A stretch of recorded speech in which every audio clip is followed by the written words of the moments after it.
The play action, Bennett looks down the middle, McConkey wide open, touchdown Dogs!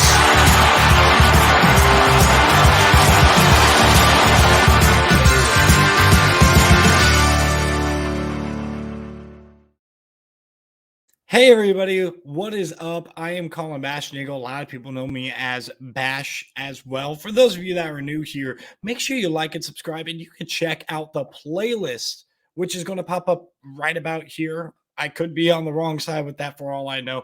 But with that being said, check out the playlist that I popped up with the cards, and make sure you check out the best video that you can find. And let me know what you think teams like Colorado, Oklahoma, Notre Dame, Oregon, and so on and so forth of teams I've already done and teams I'm going to do going forward. Hey, we still have about like 70 of these videos to do in a matter of a couple of months. So make sure you guys support what we are trying to do here. You also have Tyler Isley LSN. It's Tyler and then space ICELY and then space LSN in all caps. So that's what you guys need to do. And of course, dog running around up here.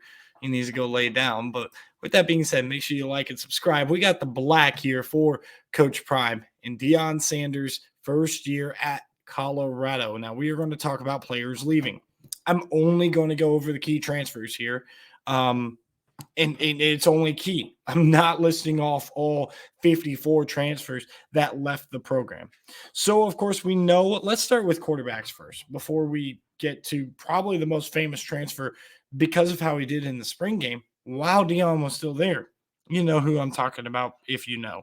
There's Dog, of course, wanting to come in and invade the space, so you can see him in the background there. But you get quarterback Brendan Lewis going to Nevada, Owen McCown going to UTSA, Maddox Kopp going to Miami, Ohio, and then last year's starter JT Shrout, he's going off to Arkansas State, and he's competing for the starting job over at Arkansas State. Talking about running backs, we have Deion Smith. He's leaving for BYU. The only one I'm going to note. Wide receivers, only two I'm going to note is Montana Lamonius Craig, a guy who's going to Arizona after absolutely shining and showing out in the spring game. And then you also had Jordan Tyson going to Arizona State, who was the leading receiver last year above Lamonius Craig. So take that as you will with that type of information. I think Arizona State really has improved quite drastically, even though they lost a ton in the portal. Like, I think they just have a rebuild going that I really like. More on them at a later date. On the offensive line, the two key losers that they are the two key, I don't want to call these players losers, two key transfers that they lose is interior offensive linemen, Casey Riddick off to Florida State and Jake Wiley off to UCLA. On defense, you lose edge rusher Taylor Upshaw. I'm giving Ruger here pets. Taylor Upshaw and defensive lineman Naeem Rodman out to Washington State, and Taylor Upshaw's to Arizona. So that'll be interesting. And he's going to run upstairs right now. Then we get linebacker Audrey Smith going to Houston here. And then cornerbacks, you have multiple of them. Tavian Beasley to San Diego State, Simeon Harris to Utah State. Those are the two that I'm going to mention. And I think that's all as far as the key transfers I want to cover off of a very bad 1-11 team last year. And they were lucky to get that one win against California as well. They got blown out in every other game. I mean, they lost by an average of 28 points per game, which is just wild to me. But now we talk about the transfers in. Take a deep breath here. Take a deep breath. We're going to be here for a while. I'm basically going to be listing off names, and then we'll talk about their roster after this. That's how we're going to be doing it. Shedeur Sanders from Jackson State is the quarterback. Running backs, Alton McCaskill from Houston, Cavassier Smoke from Kentucky, and Sivion Wilkerson from Jackson State. Wide receivers, Jimmy Horn Jr. and Xavier Weaver, wide receivers, both from USF. Tarvarish Dawson coming in from Auburn. Northwestern State's Javon Antonio, and finally Willie Gaines of Jackson State. Those are the wide receivers. Offensive tackles, and these are key, by the way. These are key, not just every single transfer. Offensive tackle, Savion Washington from Kent State. Interior offensive lineman, Tyler Brown from Jackson State. Interior offensive lineman, Jack Bailey from Kent State. Interior offensive lineman, Landon Baby from Missouri State. Now on to defense. Defensive lineman, edge rusher, Derek McLendon from Florida State. Defensive lineman, Leonard Payne from Fresno State. Edge rusher, Savell Smalls from Washington. Edge rusher, Jordan Dominic from Arkansas. Defensive lineman, Shane Cokes from Dartmouth. And defensive lineman, Maury McNeil from Tennessee. Linebackers, Demoy Kennedy comes in from Alabama. Jeremiah Brown comes over from Jackson State. And Vontae Bentley from Clemson. In the secondary, cornerbacks, Travis Hunter from Jackson State. Cornerback, Marion Cooper from Florida State. And Kendrick Breedlove from Ole Miss. Now safeties, Miles Slusher from Arkansas comes in. Brandon Gant from Florida State. Vito Tisdale from Kentucky. And Roderick Ward from South Alabama. And Cameron Silman comes in from Jackson State. Punter, Mark Vassett, likely going to be the starter. Kicker, Jace Feely from Arizona State. And then Alejandro Amata from the Jackson State University. It's the, actually, because it's not a vowel. All right, guys. You got me to read that off. That's all I'm going to do because that's basically the entirety of the key players on the current team. We are going to talk now about the current team. Quit smelling down there. Ruger's going wild down here. All right.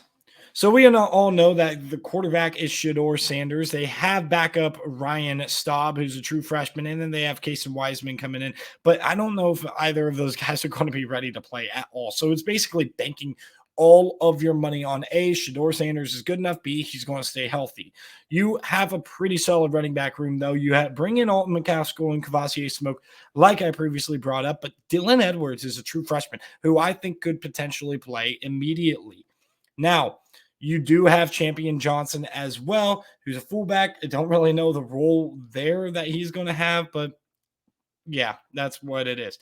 One of the returning players on this Colorado roster is Louis Passarella. Oh my gosh, I absolutely butchered that. Passarello. I even knew the name too, and I still butchered it because I was overthinking it. Louis Passarello is back for Colorado, one of the few players that are back. A couple of the other players, I'm going to talk about the offensive line before the wide receiver room just because it's convenient. Gerard Christian Lichenhan is the left tackle. Now, I did not know that name, so I hope I pronounced that right. And Van Wells is the center. So they bring back two offensive linemen, actually, that played for Colorado. And I'm not sure if they started.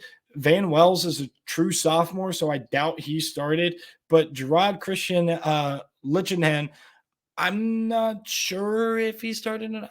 Whatever. Tyler Brown, Jack Bailey, and Savion Washington are the guys who are projected to start right now. But, of course, you have Kareem Harden, who could start at tackle. Isaiah Jada, who could start at tackle. Then you have Jack Wilty, Landon Baby, as we talked about, and Reggie Young. So, yeah, there's a lot of names there, a lot of transfers and stuff like that to sort through. We know. We just know, okay? It's not going to be a great offensive line. It's definitely not gelled together. It does help that I think Kent State brought in 2 or 3 guys from their offensive line. So that does help a little bit as far as chemistry goes with Sean Lewis, the offensive coordinator. But there's only so much that you can really take from this.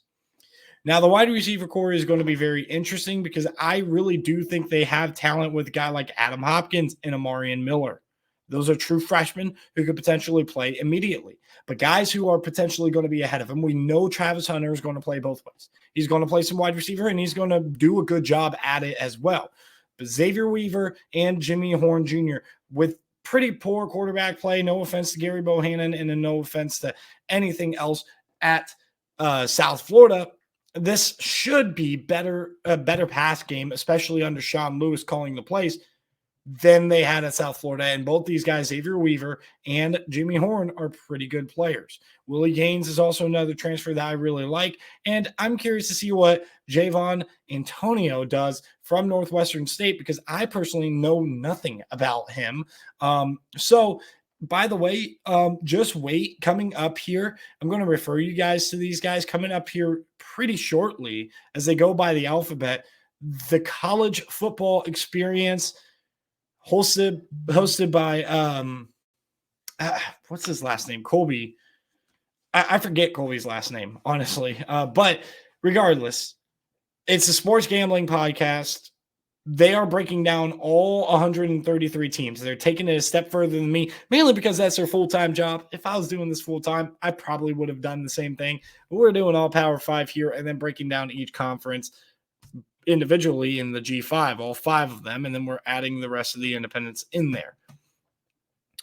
I'm curious what they say about Javon Antonio, because they watch a lot more FCS football than I do. He's a redshirt senior. He's an experienced player. I should have, honestly, in preparation for this, looked up a little bit because of my curiosity about Javon Antonio. Should have looked up at least his stats. And certainly could have watched a little bit of tape on him, but it is what it is. Defensively, we're going to move there.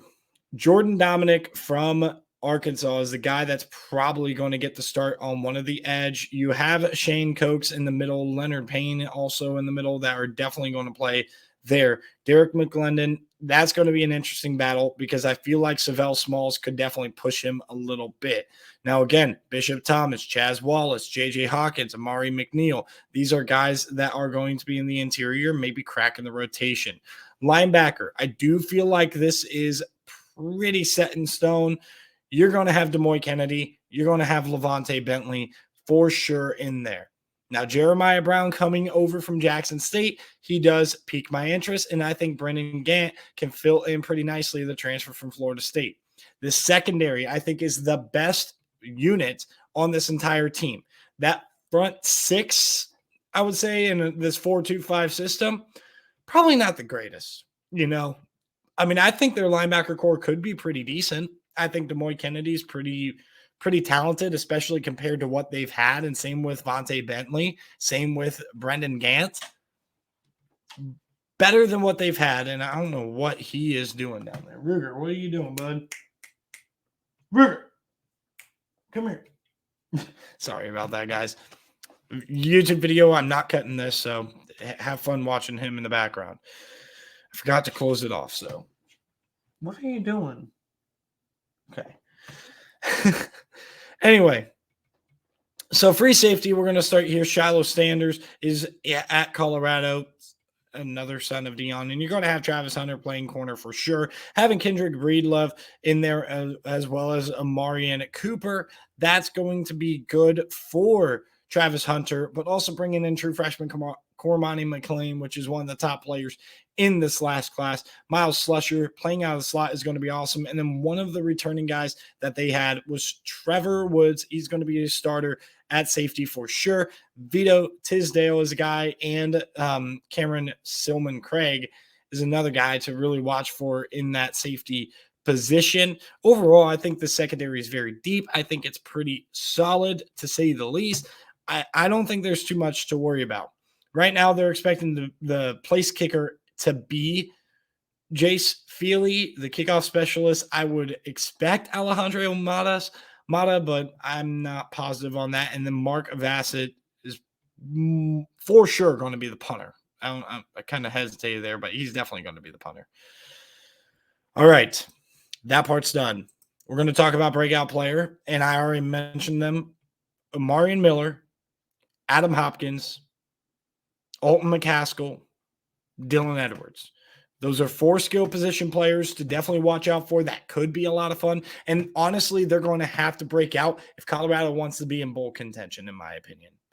So with that being said, we're going to do the schedule prediction here. And I'm not going to love doing this because it's very tough, because I think that Colorado is doing the right things, but I'm not sure how good of a record they're going to have. So make sure you take this time right now to comment down below how you think the Colorado Buffaloes are going to do in the year 2023. But with that being said, let's get straight into the slideshow. Now, at TCU is going to be very interesting. How much of a drop off is there from TCU? I don't think there's much of a drop off. I think when you're talking about TCU, there's just going to be a drop off of luck. And I don't want to say luck as in they were lucky to be there. They're going to have a lot of close games again. Does the ball bounce their way as many times? I'm not sure. It would be kind of cool to see that happen a second year in a row. And I think that this is going to be a game that TCU is able to control a little bit. Now, Colorado gave them a game last year in the first half. But with that being said, I don't think this roster for Colorado is where it needs to be talent-wise and chemistry-wise specifically to be able to go into Fort Worth and tout a big W. I would love to see Deion's squad take down TCU, but I also like TCU in this game, and I like TCU just in general this year. At home against Nebraska, now this is a very, very tough game for Nebraska to go on the road, maybe underestimating, especially if TCU wins that game in a controlled fashion. Nebraska could be underestimating the Colorado Buffaloes in that game. Nebraska has a big game of their own in week 1. We'll talk about Nebraska coming up in a couple of videos. They're one of the teams that are on deck. In fact, they might be the next team up. I can't remember for sure. I think it's actually them, then Kansas, but I could be wrong. I could have that flip. I think they lose this game, but I think this is a close game, and I think people are going to realize that, hey, though they are not winning these games, and though they're probably going to have a struggle of a season, like they have a lot of talent. They're pretty young. Deion's doing the right things there, and I think we need to come around to that. Now, you'll still have the haters who say, Deion's starting 0-2. This is just, I mean, it's expected. You did not expect for Colorado. If anybody else was there, you're not going to give them the standard that you're giving them. I'm just saying. Colorado State is definitely going to be a win, though. Colorado State is a little bit of a mess right now. I think Jay Norvell has a chance to really flip that thing here in a couple of years, but I think it's taken a little bit of time to do it. And I don't expect Colorado State to match up with Colorado talent-wise, even if they do decent in the Mountain West. I'm not expecting this one to really be much of a game. Again, what are you doing, dude? At Oregon, though, I just in Autzen Stadium against a really, really talented Oregon Ducks team, you're not winning that game. You're not beating USC either. Look, I just talked about how that secondary is for Colorado. They are not holding back Caleb Williams in this passing attack from throwing for 400-plus yards. And they're going to have a decent run game. And I don't think they're going to have an explosive enough offense to keep up with USC's offense. Therefore, I have them losing that one. Arizona State could be an interesting one. I was just a little bit complimentary of them a little bit ago. That was a little bit of a hint of where I think this game's going. I think it's another loss for the Colorado Buffaloes. Again, before this bye, before they get some confidence here, I think this is going to be really tough for them to get clicking on all cylinders. Arizona State, on the other hand, I think they have a lot of confidence with head coach Kenny Dillingham.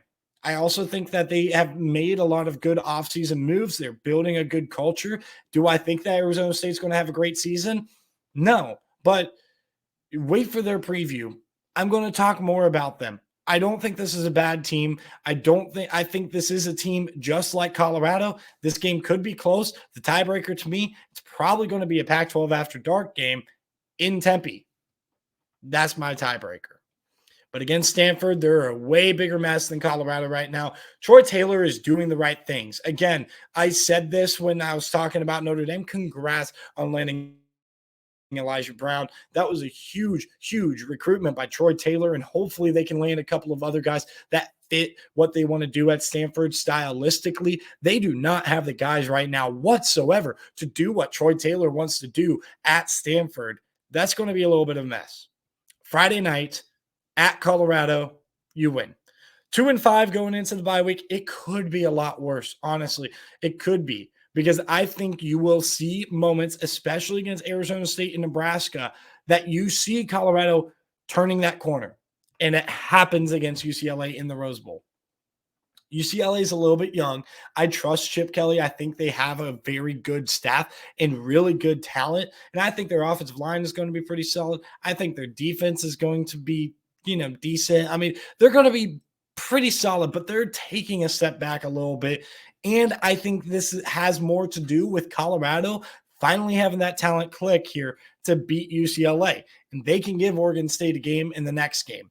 But how well coached and fundamentally sound that team's going to be, how much of a stud a guy like Damian Martinez is, more guys than just Damian Martinez. I mean, they got 3 running backs who could really play. They have decent receivers, really sound defense, a great system that Jonathan Smith runs that's very, very multiple and very confusing for defensive coordinators.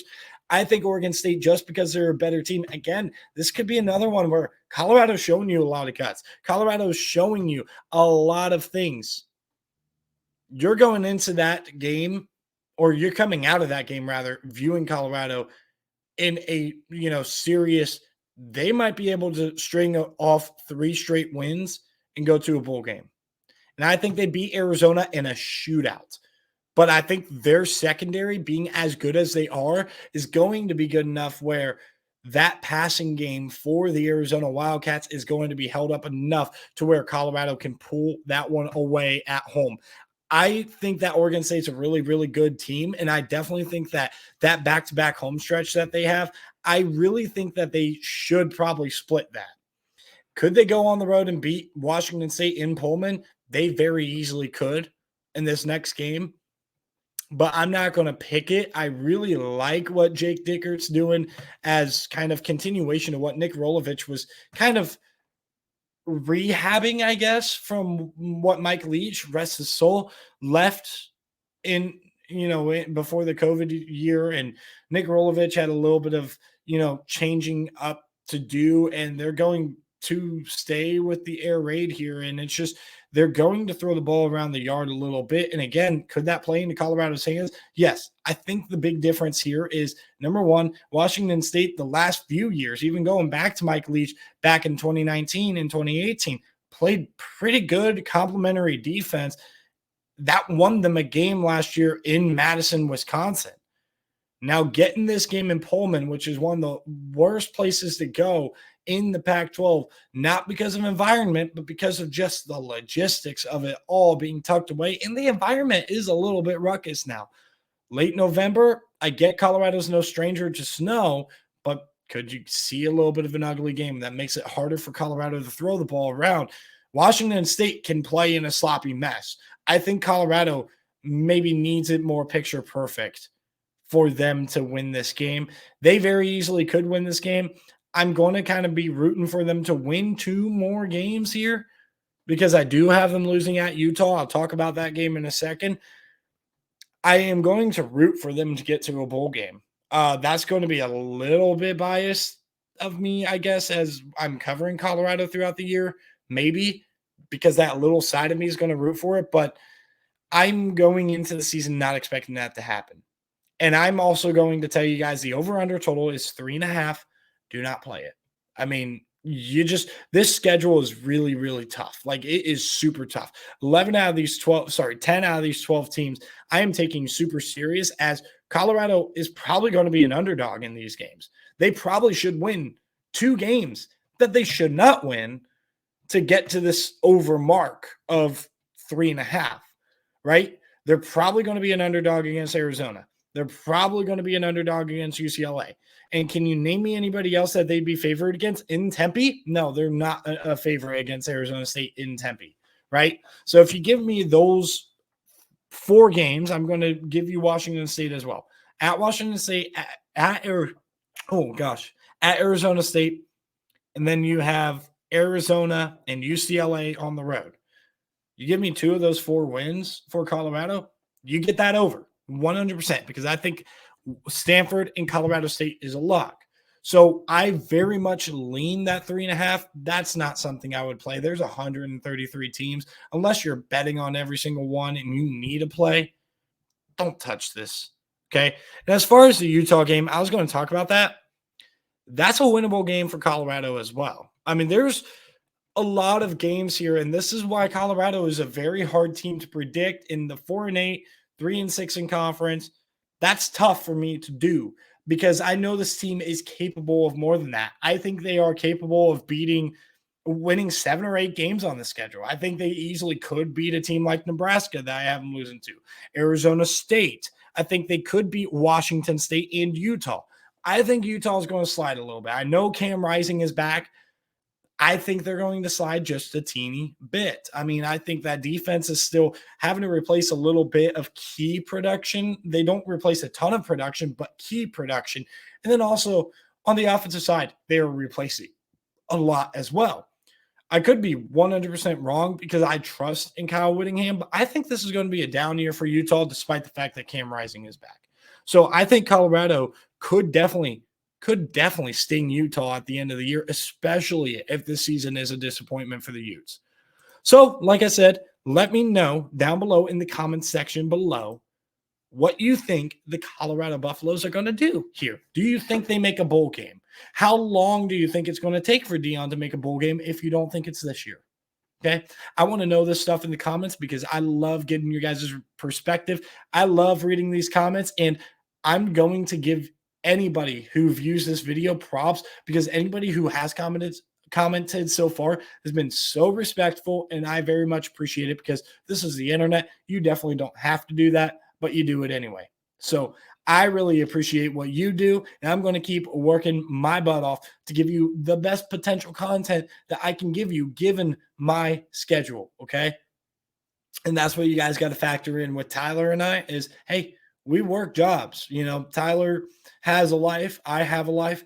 We have stuff going on, but we're doing our best for the public to see it. And we're just hoping that we make a difference for one person viewing and we make it enjoyable for one person viewing, or if it's 1,000, doesn't matter to us. We enjoy doing it. We love to do it. We want to benefit overall the college football community.